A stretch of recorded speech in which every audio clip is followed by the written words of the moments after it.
আপনাদের কাছে দোয়া দিয়ে সালাম দিয়ে বিদায় নেবেন। ইনশাআল্লাহ আল্লাহ যখন মুক্ত করেছেন আপনাদের সাথে আরো দেখা হবে। আপনারা কথা বন্ধ রাখুন, আমাদের কার্যক্রম এখন শুরু হচ্ছে।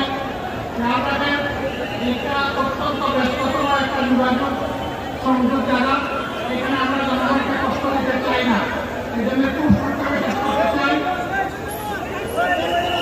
এই মুহূর্তে কথা বলেন না এবং উপস্থিত যারা আছেন প্লিজ আপনারা আর একটা শব্দ উচ্চারণ করবেন না, কোনো স্লোগান হবে না, শুধু ওনার সালাম এবং বক্তব্য আপনারা শুনবেন, এরপরে ইনশাআল্লাহ আমরা বিদায় নেব। আসসালামু আলাইকুম।